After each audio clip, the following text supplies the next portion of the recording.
2021, Skoda has given its 7-seat Kodiaq a facelift, not that it needed it, and as part of that you've got some reworked exterior style and a few bits of extra kit, and arguably most important of all, the addition of a petrol VRS, which we haven't got today. Nope, we've got quite the polar opposite. We've got the lower powered 1.5 litre petrol that kicks off the range, and to be honest, when Skoda launched the Kodiaq back in 2016, it blew everyone's nips off with its blend of refinement, practicality, style and checkism. So enough waffle, let's see if it's still got it.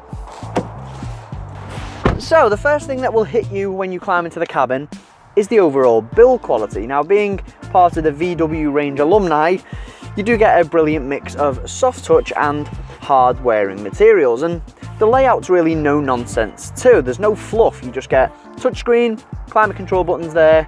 It's practical, easy to use, no faff, spot on.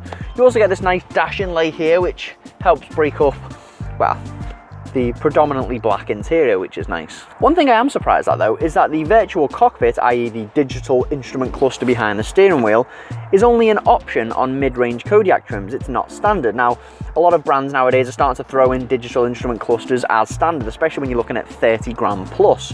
No doubt the Kodiaq will get that on its next iteration, probably as standard from entry level, but yeah, I just thought that was worth mentioning. With that said, the digital overdrive approach might not be for everyone anyway. As for tech in this model, this 9.2-inch touchscreen, very responsive. You've got seamless integration with the likes of Android Auto, the sat-nav is easy to use, and the radio stations are easy to toggle too. And you actually get touch-sensitive buttons on this, which do take a bit of getting used to, but they really do help enhance the modern and slick look of the Kodiaq.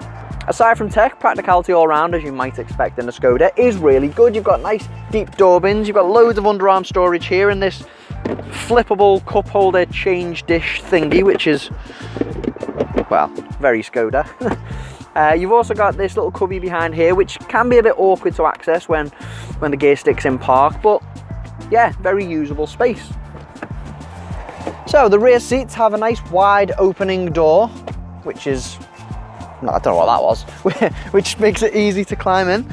And once you're in here, I mean, the leg room and headroom is ridiculous. There is absolutely tons of space. I mean, once you actually do sit in the back, you start to appreciate how big the Kodiaq is inside. It really is airy.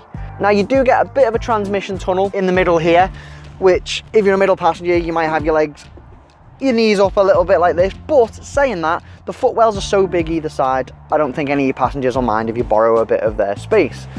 Now, you do also get a really wide fold down armrest, so you won't be fighting for elbow room here, although these cup holders are a bit pants.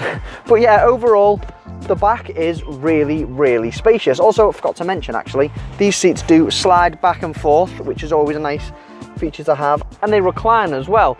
Now that actually becomes a bit more important when it comes to those 6th and 7th seats. So you pay about £1,000 extra to add those 2 seats back there. And thankfully accessing them is very easy to do. You just slide the seat out the way like that, plenty of wiggle room to climb in.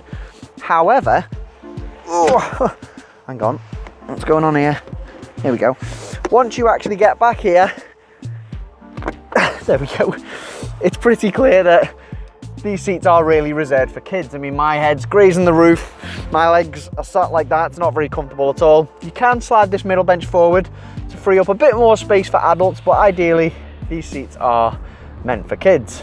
Thankfully getting out's quite quick and easy, so you shouldn't get cramp.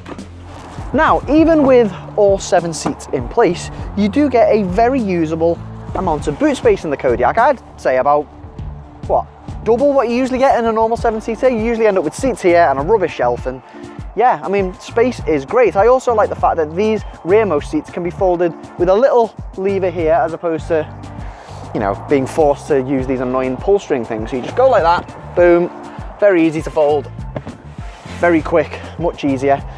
And there's also a designated space to store the parcel shelf, which is always handy. That's just under here in the boot floor. And in terms of overall practicality, you get a nice wide opening, you get a nice low load lip as well. And with these seats down, you get up to 825 litres of storage space, which is massive. Now that can expand to over 2,000 if you fold this row down.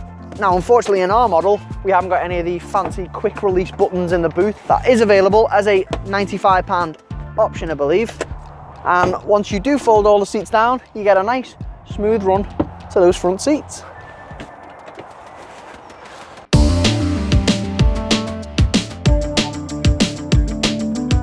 Now, being a VW-derived MQB platform-based SUV, the Kodiaq drives exactly as you might expect it to. Now, we have only got the two-wheel drive model, although four-wheel drive models are available, and grip is plentiful. Sound insulation all around is good. It doesn't roll too much in the corners. The steering is on the light side, but it's still really precise, and yeah, I mean, it just does what it's supposed to, and any downsides when it comes to lack of dynamics or fun are pretty well justified. I mean, this is a 7-seat family car at the end of the day. Now, the only thing that stands out to me as a clear, should we say, negative with the Kodiaq is the 1.5 litre 150 horsepower petrol we've got mated to the 7-speed DSG automatic. Now, this engine pulls well when you squeeze the accelerator. It's smooth and quiet overall, and well, as long as you don't look down there, to be honest, it's a cracking engine. But when pottering around town, which is most likely what you're going to do in the Kodiaq, especially with the 1.5 petrol, you're looking at an average of around 25 to 30 miles per gallon, which isn't great. Now, Skoda claims if you throw a few motorway miles its way, you're looking at an average of around 39 miles per gallon, which you'll probably get, but again, that's still not very good. If you ask me, you better go for one of the 2-litre diesels available, which do come in 2-wheel and 4-wheel drive configurations. Now, if you are a company car driver and you do go for the 1.5 litre petrol we've got with the DSG automatic, you're looking at a BAK tax bracket of 36% for 2021 and 2022. But like I said, aside to fuel economy, the Kodiaq is really nice to drive. It just does what it's supposed to. And okay, the DSG can be a bit hesitant when you're trying to nip out of junctions, even when you're in sport mode, but that doesn't take too long to get used to. And once you get up to speed, the DSG does become a bit more urgent, a bit quicker and a bit smoother when it comes to gear changes. Every now and then a car comes along that's almost annoyingly good, and I'd say the Kodiaq is one of those cars.